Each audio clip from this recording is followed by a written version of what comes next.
बड़ों को प्रणाम, छोटों को स्नेह और आशीष। मैं हूँ राजेश त्रिपाठी। स्वागत है आपका मेरे चैनल धर्म दर्पण में। कृष्ण कथा कह रहे हैं हम लोग। कृष्ण कथा में आज का जो प्रसंग है उसका शीर्षक है माखन क्यों चुराते थे कृष्ण। क्या है चीर हरण का रहस्य। विचित्रताओं से भरा है कृष्ण का जीवन। जन्म कारागार में, लालन पालन दूसरे माता पिता के यहाँ गोकुल में, बाल्यकाल में ही अनेक तरह के कष्टों, राक्षसों के हमलों को झेलना। इसके बावजूद कृष्ण निडर और साहसी बनकर उभरे। उन्होंने कई तरह की लीलाएं की, जिनमें माखन चोरी के अतिरिक्त चीर हरण की लीला भी आती है। चीर हरण को कुछ लोग अलग दृष्टिकोण से देखते हैं। क्या है कृष्ण की इन लीलाओं का रहस्य। श्री विष्णु ने अपने ही 8वें अवतार के रूप में श्री कृष्ण के रूप में अवतार लिया था। उनके जन्म का हेतु था अधर्म का नाश, धर्म की प्रतिष्ठा और साधुओं की रक्षा, दुष्टों का नाश। पहले आते हैं बाल कृष्ण की माखन चोरी की लीला पर। कहते हैं कि एक बार कन्हैया अपने पास रखी मटकी में माखन खाने लगते हैं। अचानक उन्हें मणि स्तंभ में, एक मणि स्तंभ जो होता है, मणि के स्तंभ में दर्पण जैसा होता है, उसमें प्रतिबिंब पड़ता है। मणि स्तंभ में स्वयं का प्रतिबिंब दिखा। उन्हें लगा कि कोई नन्हा शिशु चोरी से उनका माखन चुराने आया है। बाल गोपाल थोड़ा डर कर छोटा बच्चा समझकर उसे प्रलोभन देते हुए कहते हैं, अरे माखन चोरी के बारे में मैया से मत कहना, हम दोनों साथ में माखन चोरी करेंगे। मैं माखन खा रहा हूँ, तुम भी मेरे बराबर माखन खा लो। कान्हा की आवाज़ सुनकर यशोदा माँ जब बाहर आई और उन्होंने कन्हैया से पूछा कि तुम किससे बात कर रहे हो, तब कान्हा ने कहा, पता नहीं मैया, घर में एक नन्हा बालक माखन चोरी करने आया है। मैं मना करता हूँ तो मानता नहीं है, मैं मुस्कुराता हूँ तो वो भी मुस्कुराता है।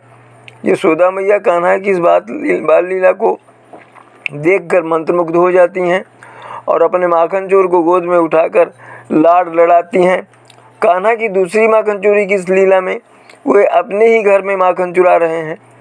कन्हैया घुटनों के बल उस कमरे में प्रवेश कर जाते हैं जहाँ माखन रखा है और वहाँ रखी मटकी से माखन निकाल कर खाने लगते हैं। वो आनंद लेकर के माखन खा रहे थे, तभी मैया यशोदा अचानक से आ गई और कान्हा से पूछ लिया कि तुम यहाँ क्या कर रहे हो। कान्हा बड़ी चतुराई से बोले, मैया तूने जो मेरे हाथों में कंगन पहनाया है उसमें से आग निकल रही है और उससे मेरा हाथ जल रहा है, इसीलिए मैंने माखन की मटकी में अपना हाथ डाल लिया। मैया बोली, अच्छा ये तो ठीक है, लेकिन तुम्हारे मुख पर माखन क्यों लगा है। इस पर कन्हैया कुछ सोचते हुए कहते हैं, मैया जब मैंने मटकी में हाथ दिया था तब मेरे मुख पर एक चींटी चली गई थी और जब मैं उस चींटी को हटाने लगा तब मेरे मुख में माखन लग गया। मैया यशोदा ने जब कान्हा के मुख से ऐसी मन में होने वाली बातें सुनी तो उन्हें हृदय से लगा लिया। घर से माखन चोरी का प्रारंभ कृष्ण ने अपने सखाओं का दल बना लिया और गोपियों के घरों में माखन चोरी प्रारंभ कर दी। कृष्ण के इस दल में उनके सखा सुबल, मंगल, सुमंगल, सुदामा आदि शामिल हैं। इस दल के नेता कृष्ण थे। एक बार की बात है, कृष्ण अपने दल के साथ तैयार हुए और योजना बनाई कि एक गोपी के घर माखन चोरी की जाए। कन्हैया और उनकी टोली गोपी के घर पहुंची। कृष्ण ने गोपी के घर पहुंचकर अपने साथियों को छिपा दिया और स्वयं दरवाजे पर पहुंचकर जोर जोर से द्वार खटखटाने लगे। जब गोपी ने द्वार खोला तो कृष्ण को खड़े देखकर पूछा, अरे कान्हा सवेरे सवेरे यहाँ कैसे। कान्हा बोले, मैया ने भेजा है कि गोपी के घर जाओ, हमारे घर में कोई संत महात्माएं हैं और अभी घर में ताज़ा माखन नहीं निकला है। मैया ने कहा कि आप भोर में उठकर माखन निकाल लेती हो तो एक मटकी माखन दे दो, बदले में 2 मटकी माखन मैया लौटा देगी। गोपी बोली, कान्हा मैया से कह देना कि लौटाने की ज़रूरत नहीं है, संतों की सेवा मेरी तरफ से हो जाएगी। गोपी झट से अंदर गई और माखन की मटकी के साथ कान्हा को मिश्री भी दी। कान्हा की प्रसन्नता की सीमा नहीं थी। वो माखन लेकर बाहर आए और जैसे ही गोपी ने द्वार बंद किए, कान्हा ने अपने सभी दोस्तों को बुलाया और कहा, जिसके यहाँ चोरी की है उसके दरवाजे में बैठकर खाने में बड़ा आनंद है, बड़ी आनंद की अनुभूति होगी और फिर यह चोरी नहीं कहलाती। इतना कहते ही सब गोपी के दरवाजे के बाहर बैठ गए। उनके जो बाल सखा थे सभी सखा माखन और मिश्री खाने लगे। इन लोगों की आवाज़ जब गोपी के कानों में पड़ी तब उसे लगा कहीं घर में बंदर तो नहीं आ गए। गोपी ने जैसे ही दरवाजा खोला, उन्हें कान्हा अपनी मित्र मंडली के साथ माखन खाते दिखे कान्हा। और उन्हें देखते ही जैसे ही गोपी उन्हें डंडे से मारने के लिए दौड़ी, कान्हा बोले, बहुत हुआ माखन खाना, अब जल्दी से भागो सभी अपने अपने घर। उनका माखन चोरी का यह सिलसिला चलता रहता। वे माखन भी खाते, मटकी भी फोड़ते थे। हार कर गोपियाँ माँ यशोदा के पास उलाहना लेकर जाती। रोज रोज उलाहने से चिढ़कर जब माँ यशोदा कृष्ण को उखल में बांध पीटने को होती, तो गोपियाँ ही उन्हें छुड़वा देती, क्योंकि वे अपने प्यारे कान्हा को पीटते हुए नहीं देख सकती थी। माता यशोदा कृष्ण को जो मक्खन देती थी, उससे उनका मन नहीं भरता था। इसलिए मैया जहाँ भी मक्खन रखती, कृष्ण चुपके से अपने दल बल के बच्चों के साथ सब आकर सारा मक्खन खा जाते थे। ऐसा कई दिनों तक चलता रहा। जब मैया को कुछ समझ नहीं आया कि माखन कौन चुरा रहा है, तो उन्होंने एक दिन चुपके से मक्खन से भरे छोटे छोटे घड़ों को रस्सी के सहारे ऊपर टांग दिया। लेकिन श्री कृष्ण की नज़रों से क्या छुप सकता है। उन्होंने माता को मक्खन रखते हुए देख लिया। अब समस्या ये थी कि मक्खन तक कैसे पहुंचा जाए। काफ़ी सोचने के बाद उन्होंने सभी दोस्तों को इकट्ठा किया और बोले कि सभी एक घेरा बनाओ और उसके ऊपर चढ़कर मक्खन निकाला जाएगा। इस तरह से वो उनके सारे दोस्त पूरा मक्खन चट कर गए। इसके बाद मैया ने सोचा कि आज तो मैं पता करके ही रहूँगी कि आखिर मक्खन को कौन चुरा कर ले जाता है।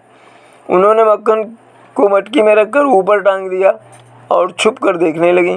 कुछ ही देर में कान्हा अपने दोस्तों के साथ वहाँ पहुँच गए। ये देखकर मैया को पूरी इस बात समझ में आ गई, और जब सभी माखन चुराने लगे तो तभी मैया यशोदा पहुँच गई। माता को देखते ही सभी बच्चे वहाँ से भाग गए, लेकिन श्री कृष्ण मटकी की रस्सी पकड़कर झूल गए। माता ने आकर उन्हें नीचे उतारा और प्यार से डांटते हुए कहा कि अच्छा, तो तुम हो वो माखन चोर जिसने मुझे बहुत परेशान किया है। कृष्ण माता को देखकर हंसने लगे और बोले, मैया मैं नहीं माखन खायो। इस पर माता बोली कि अपनी मैया से ही झूठ बोलते हो कृष्णा। अपनी माखन चोरी की लीला के चलते कृष्ण का एक नाम माखन चोर भी पड़ा। कृष्ण की एक लीला गोपियों के चीरहरण की भी लीला है, जिसका लोग जैसा चाहे अर्थ लगाते हैं, अर्थ क्या अनर्थ लगाते हैं। शरद ऋतु में भगवान कृष्ण ने बंसी वादन किया। इसके पश्चात ब्रज में हेमंत ऋतु का आगमन हुआ। ऐसा माना जाता है कि इस समय भगवान की आयु 6 वर्ष की थी। गोपियाँ तो छोटी छोटी सी ही थी। गोपियों ने ईश्वर प्राप्ति के लिए कात्यायनी देवी की पूजा की। इस व्रत को पूर्ण करने के लिए गोपियाँ अपने वस्त्र उतारकर उन वस्त्रों को रखकर यमुना जी में स्नान करने के लिए प्रवेश कर गईं। भगवान कृष्ण गोपियों के वस्त्र चुराकर कदम के वृक्ष पर चढ़ गए। जब गोपियों को पता लगा कि तो वे कृष्ण से वस्त्र लौटाने के लिए प्रार्थना करने लगी। भगवान कृष्ण ने स्नान करती गोपियों के कपड़े उठा लिए थे और उनसे ही ये प्रतिज्ञा करवाई कि वह आगे से पूर्ण निर्वस्त्र होकर के नग्न होकर स्नान नहीं करेंगी। यह प्रतिज्ञा करें तभी वो वापस करेंगे। ये शरारत से नहीं किया गया था। कृष्ण का जीवन कुछ संदेश देता है, उनकी शरारत भी कुछ उद्देश्य से होती है। उनका जीवन, उनके मुख से निकले वचन अपने अंदर कई तरह की शिक्षाएं लिए हुए होता है। एक बार जब गोपियाँ अपने वस्त्र उतार कर नग्न होकर नहा रही थी, तब भगवान कृष्ण ने वस्त्र चुराया था, और इसका कारण ये था कि उन्हें कुछ इस तरह से शिक्षा देना चाहते थे। और जब वो इस पर बिना वस्त्रों से गोपियाँ जब जल से बाहर आने में अपनी असमर्थता बताती हैं, तो कान्हा उनसे बहस करते हैं। गोपियाँ कहती हैं, जब वो नदी में स्नान करने आई तो उस समय यहाँ कोई नहीं था। ये बात सुनकर कान्हा कहते हैं, मैं तो हर पल हर जगह मौजूद होता हूँ। फिर आसमान में उड़ते पक्षियों और ज़मीन पर चलने वाले जीवों ने तुम्हें निर्वस्त्र देखा, नग्न देखा। जल में मौजूद जीवों ने तुम्हें निर्वस्त्र देखा, और तो और जल रूप में मौजूद वरुण देव ने तुम्हें नग्न देखा। गरुड़ पुराण में उल्लेख है कि स्नान करते समय आपके पूर्वज आपके आसपास होते हैं। हमें जो दिखाई देता है वह वही जगत है जिसे हमारी आंखें देख पाती हैं। भौतिक अंगों से भौतिक वस्तुएं ही दिखाई देती हैं, इसलिए हमारी आंखें हमारे आसपास के सूक्ष्म जगत को नहीं देख पाती। हम अकेले दिखते हैं परंतु होते नहीं हैं। हर धर्म इस विषय पर कुछ न कुछ कहता है। पाश्चात्य देशों के लोग भी मानते हैं कि हर मनुष्य के साथ 1 या 2 आध्यात्मिक मार्गदर्शन जन्म से ही होते हैं। वे लोग देवदूत की बात करते हैं। हिंदू धर्म में आध्यात्मिक मार्गदर्शक को ही पितर या पितृ देवता कहा जाता है। इसलिए आज भी हमारे ऋषि मुनि कभी निर्वस्त्र होकर स्नान नहीं करते। जब गोपियाँ स्नान करके यमुना से बाहर आती हैं अपने वस्त्रों को नापा कर दुखी हुए, तब वो मुरली मनोहर को कदम के वृक्ष में बैठा देकर उनसे प्रार्थना करती हैं कि हे कृष्ण, हमारे वस्त्र वापस कर दो। जब श्री कृष्ण उनसे वचन ले लेते हैं कि आज के बाद वो कभी निर्वस्त्र नहीं स्नान करेंगे, तब वस्त्र देते हैं। इस तरह से उन्होंने उनको एक शिक्षा दी जो धर्म में, जिसका भी धर्मों में, ग्रंथों में, पुराणों में उल्लेख है। भक्तों के प्रति कृष्ण के प्रेम की एक कहानी सुनिए। भक्त का प्रेम सच्चा हो तो भगवान नंगे पांव उसके पास दौड़े आते हैं। साथ ही जब कृष्ण की बात आती है तो नहीं पता कि उन्होंने अपने भक्तों की रक्षा के लिए कितने रूप लिए हैं, कितना उनका कल्याण किया है। इसका प्रमाण हमारे धार्मिक ग्रंथों में मिलता है। कृष्ण की एक ऐसी ही कहानी है। कहते हैं कि एक समय एक राजा ने शहर में एक मंदिर बनवाया जिसमें भगवान कृष्ण की एक मूर्ति भी रखी गई थी, लेकिन उन्होंने कभी उसकी पूजा नहीं की। मंदिर में पूजा करने के लिए एक पुजारी को रखा जाता था। पुजारी नियमित रूप से कृष्ण की पूजा करता, उन्हें स्नान करता, बड़ी भक्ति से उनकी पूजा करता था। राजा भी प्रतिदिन कृष्ण जी को फूलों की एक माला भेजते थे और जब वे मिलने आते थे तो पुजारी उस माला को उतारकर भगवान के गले से उतारकर राजा को पहना देते थे। ऐसा करते करते पुजारी की उम्र बीत चुकी। एक दिन जब राजा किसी कारणवश नहीं आ सके तो पुजारी ने एक नौकर को एक माला दी और कहा कि वो आज मंदिर नहीं आएगा। इतना कहकर नौकर चला गया। राजा का नौकर हमेशा की तरह पुजारी ने कन्हैया जी को माला अर्पित की, लेकिन जब शाम हुई तो पुजारी सोचने लगा माला कौन पहनेगा। राजा तो आए नहीं। उसने सोचा कि मैं आज यह माला पहनूंगा, वैसे भी मैं बूढ़ा हो रहा हूँ, क्या पता जीवन कब समाप्त हो जाए। ये सोचकर पुजारी ने माला उतारकर अपने गले में डाल ली। लेकिन उसी समय नौकर ने आकर कहा कि राजा की गाड़ी मंदिर पहुँचने वाली है। पुजारी ने झट से उस माला को हटाकर कृष्ण जी को लौटा कर पहना दिया, फिर से कृष्ण जी के गले में डाल दी। राजा के अंदर आते ही हमेशा की तरह पुजारी ने कृष्ण जी के गले से माला खोलकर राजा को के गले में डाल दी। लेकिन माला में सफ़ेद बाल देखकर राजा को लगा कि वह माला खुद पुजारी ने पहनी है। राजा क्रोधित हो गया और क्रोधित होकर पुजारी से पूछा, माला में सफ़ेद बाल कहाँ से आ गए। राजा की बात सुनकर पुजारी डर गया और कहा कि ये कृष्ण जी के ही हैं। अब राजा को और भी गुस्सा आता है क्योंकि कृष्ण भगवान हैं और उनके बाल सफ़ेद कैसे हो सकते हैं। राजा ने आदेश सुनाया कि कल श्रृंगार के समय हम स्वयं आकर देखेंगे कि सचमुच कृष्ण जी के बाल जो हैं वो सफ़ेद हो गए हैं क्या, कि पुजारी झूठ बोल रहे हैं। राजा का आदेश सुनकर पुजारी बहुत दुखी हुए। अब क्या करें, कहाँ जाएं, उनकी मृत्यु निश्चित है। तब वह रोए और भगवान की शरण में गए और कहा, हे केशव, मैंने झूठ बोलने का अपराध किया है, लेकिन हो सके तो मुझे क्षमा कर दें और राजा से मेरी रक्षा करें। पुजारी ने कहा, हे माधव, मैं आपकी सेवा करते करते बूढ़ा हो गया हूँ, अब मुझे क्षमा करें, मैं फिर से वही गलती नहीं करना चाहता। ये कहते हुए पुजारी को पता नहीं चला कि उनकी आंखें कब बंद हुई या उसने सुबह कब आँख खोली। उधर सुबह उठते ही राजा ने भी आकर कहा कि मैं आज ही भगवान कृष्ण का श्रृंगार करूँगा। राजा ने जैसे ही कृष्ण का मुकुट उतारा, उन्होंने देखा कि कृष्ण के सारे बाल सफ़ेद हो गए हैं। लेकिन राजा को फिर भी विश्वास नहीं हुआ। उन्होंने सोचा कि पुजारी ने मौत के डर से कृष्ण के बाल रंग दिए होंगे। राजा ने सोचा कि वो कन्हैया जी का एक बाल निकाल कर देखते हैं। तब राजा ने कन्हैया जी का एक बाल निकाला, लेकिन बाल टूटते ही कन्हैया के सिर से खून बहने लगा। ये देख राजा भगवान के चरणों में गिर पड़ा और क्षमा मांगने लगा। तभी भगवान कृष्ण की मूर्ति से एक आवाज़ आई, हे राजन, तुम मुझे मूर्ति मानते थे, इसलिए आज से मैं केवल तुम्हारे लिए मूर्ति ही बनूंगा।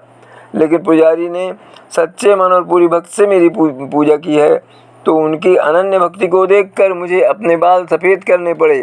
कन्हैया जी ने कहा कि वह कभी भी भक्त पर संदेह नहीं करेंगे और सच्चे भक्त की लाज सदा रखेंगे।